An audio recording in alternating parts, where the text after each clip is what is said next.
Do you remember the government shutdown, the longest in U.S. history, and the critical issue during that shutdown, the health insurance premiums that were going to skyrocket for some 20 million Americans? That problem has not been solved, and time is running out to prevent that. So at the end of this month, Obamacare tax credits, COVID-era tax credits, will expire. They'll expire technically at the end of the year, which is at the end of December. And if they expire, they'll cause insurance premiums for some 20 million Americans, more than 20 million, who get their insurance through the Affordable Care Act to skyrocket. That is, remember, what Democrats were holding back their votes on government funding during the shutdown to try to get Republicans to negotiate on. Republicans refused, saying they wanted Democrats to first vote to reopen the government. And ultimately, remember, 8 Senate Democrats finally voted with Republicans, and the promise they got was for an eventual vote on extending those tax credits. Not a promised outcome, just a vote. That vote is now expected to come on Thursday. And it's likely to fail because it hasn't picked up really any Republican support since the shutdown. So while that vote is likely to fail, what's the Republican health care plan? Well, after days of scrambling and this flurry of proposals, Senate Republicans finally unveiled what looks like the beginnings of their plan. Instead of extending those Obamacare tax credits, they would try to put the money into health savings accounts and allow Americans to use those funds to buy their own insurance. Exactly how that would work policy-wise is a little bit unclear, but we know it's something that President Trump has supported. All of that to say, it's likely not going to pick up Democratic votes because it doesn't extend in any way, shape, or form, even for a year, those Obamacare tax credits. And so, yet again, same old story. We've got Republicans and Democrats at loggerheads with time running out. Obamacare was sold to the American people as a program that would drive down premiums. I think the number that was thrown out by President Obama at the time was $2,500. Has that promise come to fruition? No, it has not, Congressman. And premiums on individual health insurance policies on the marketplaces and the exchanges more than doubled in the law's first 4 years, and that's primarily because of the regulatory mandates that the law imposed. And premiums have continued to increase substantially, and they continue to increase substantially more so on the exchanges than for employer-sponsored coverage. So you would say that Obamacare didn't slow the growth of premiums in any meaningful way? I think, if anything, quite the contrary. I mean, Senator Welch, I believe, last month admitted on the Senate floor that the law failed to reduce costs. But more than that, I think it's accelerated the cost growth because of the consolidation that has come about in terms of hospital mergers, insurers buying PBMs, et cetera, et cetera. At the end of this year, those extended Obamacare subsidies expire. What's your message to those 24 million Americans who will see their insurance premiums go up? Don't make it sound so bad, because obviously you're a sycophant for Democrats. You're obviously a provider of bad news for Republicans. Let me just say something. The Republicans, I think I can speak for Tom and most other people. I think what most Republicans want to see is what I want to see. And I leave it to them, and hopefully they're going to put great legislation on this desk right here. We want to see all of the money that's been squandered and given to insurance companies, because Obamacare is horrible health insurance. It's far too expensive, and it always has been.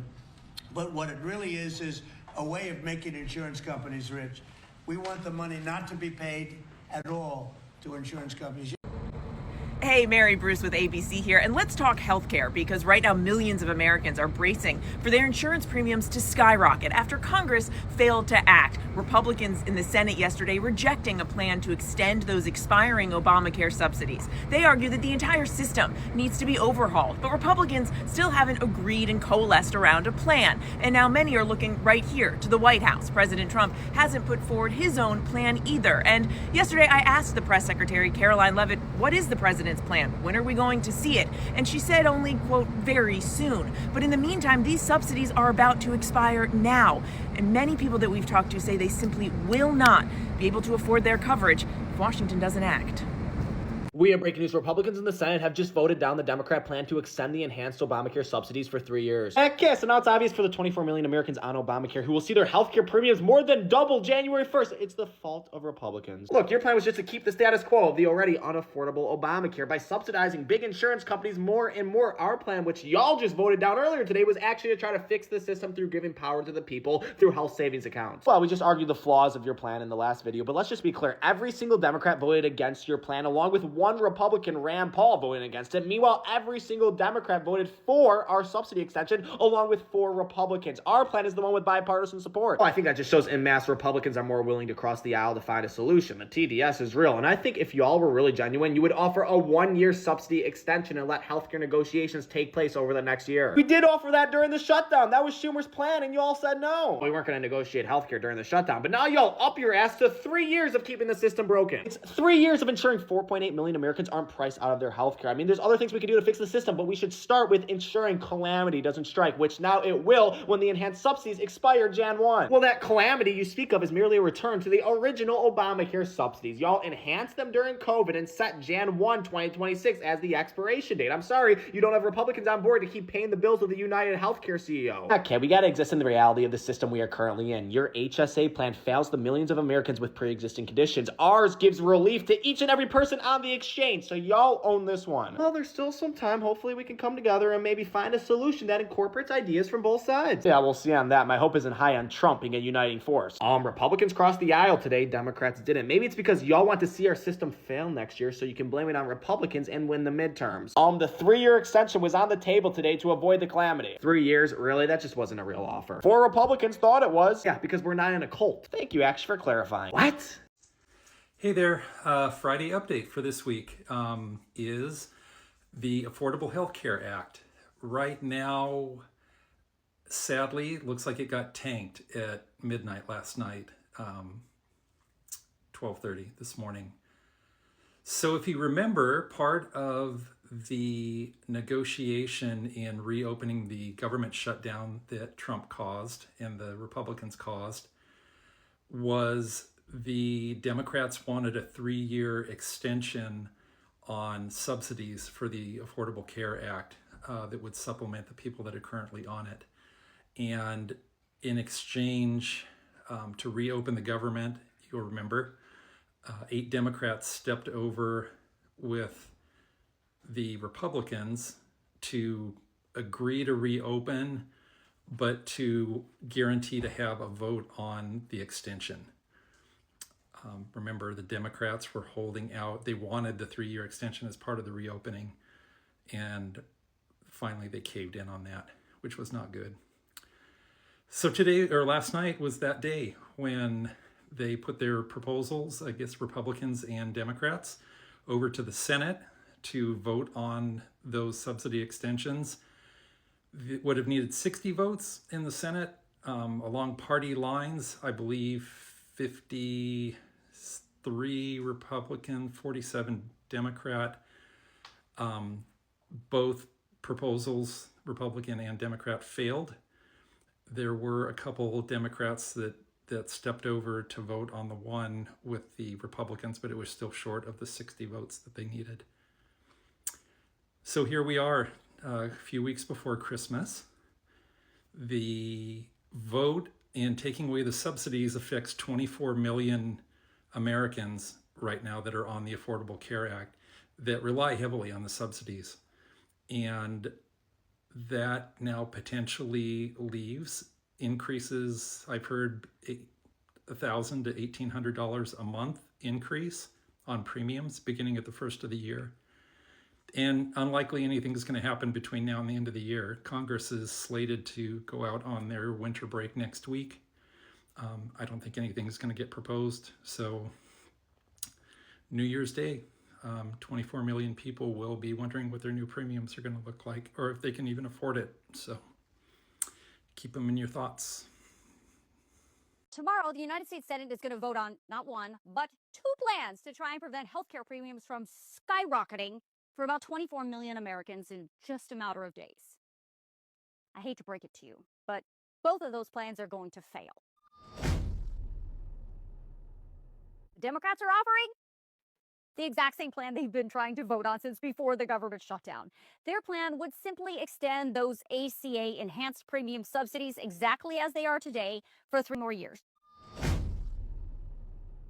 All the Democrats and independents voted yes to extend those ACA enhanced premium subsidies for 3 more years. Plus, 3 Republican senators joined them. Senator Susan Collins of Maine, Senator Josh Hawley of Missouri, and Senator Lisa Murkowski of Alaska. One senator was not present and not voting today. That is Senator Steve Daines of Montana. Let's look at what the Republicans are finally offering. And this is interesting because it is the first real Republican healthcare plan that is also being endorsed by Senate Republican leadership.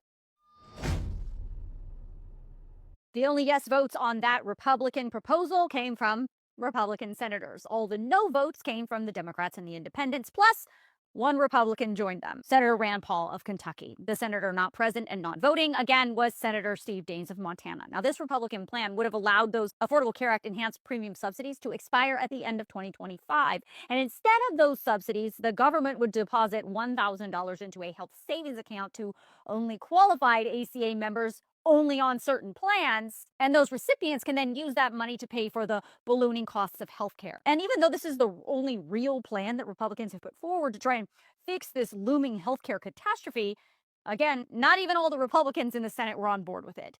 By the way, if you want to see specifically how your senator voted, I'm going to send out the actual vote counts to you in my Facts HQ email tonight, so make sure you sign yourself up. By the way, that is free.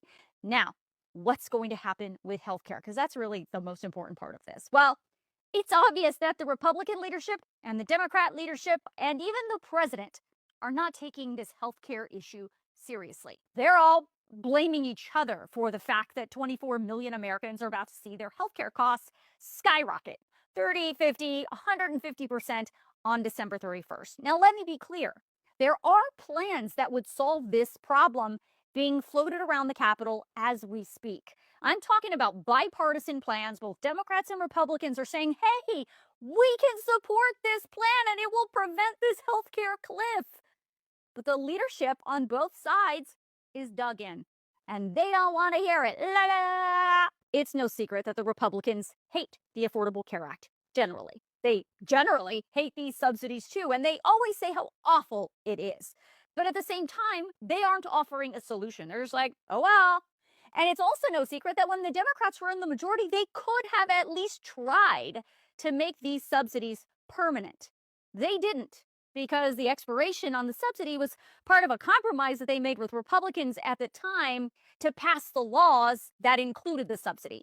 So the reality is it's highly unlikely that there is going to be a deal on healthcare before the end of 2025. So if you have ACA health insurance, you should just mentally prepare yourself for a huge bill in January. And if you are not on the ACA, you should also brace yourself for extremely busy and overwhelmed emergency rooms and long wait times, because millions of people will not be able to afford health insurance.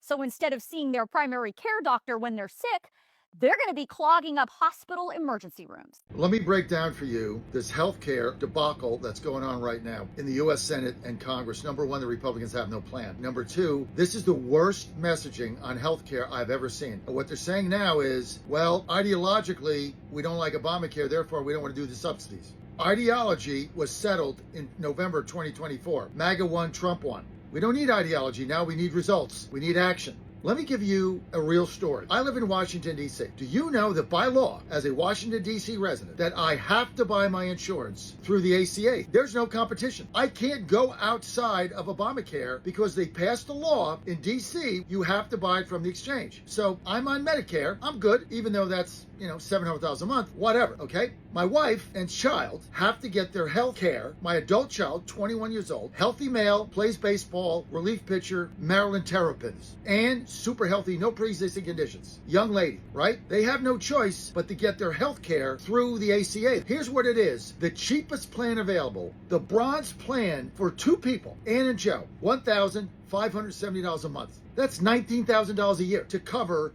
a 21-year-old athlete and my wife. The insurance stinks because here's what it is. You got a $15,000 deductible. So you go to the hospital, you got to pay the first $15,000. I don't have $15,000 lying around. Do you? Prescription drugs. You know what the deductible is? $850 a piece. This is the cheapest plan and there's no competition because by law you can't go outside the system. So this is what people are faced with. People that live in Washington, D.C. right now understand this, right? When these subsidies go away, the cheapest plan that they can buy by law is $1,570 for a family of two. Now you start adding people on, 3, 4, 5, that starts going up. $2,000, $2,200. This is for two, right? So now when these subsidies go away, people are going to be faced with massive bills and they're going to say, let's see, pay rent, got to do that. Buy food, feed my child, got to do that. Put the heat on so we don't freeze to death in the winter, got to do that. Let's see, healthcare, can't afford it. Now people have no healthcare. You can sit here and you can fight about the subsidies and then you got to tell me there's a health savings account? Well, if you put $1,500, you can save your taxes. Well, they don't have $1,500. Otherwise, they pay for it themselves. So health savings account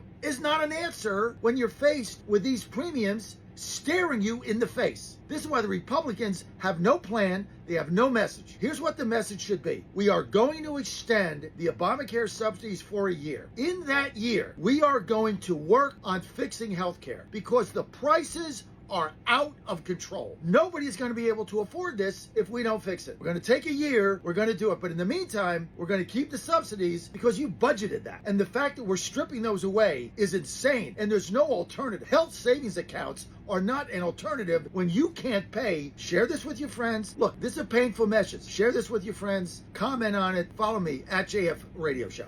Welcome back to Ping Pony Politics. To nobody's shock and everyone's disappointment, the bill extending the Obamacare subsidies did not pass the Senate today. It was shot down by Senate Republicans, even though 4 Senate Republicans did cross the party line and vote to extend the subsidies. The other 51 voted against it. So people's healthcare premiums are going to double, potentially triple. Yeah, everybody saw it coming whenever the Democrats caved and decided to reopen the government anyway. But it is extremely disappointing. I'm interested to see how the Republicans are going to try to spin this and say they care about healthcare when it is very clear that they don't.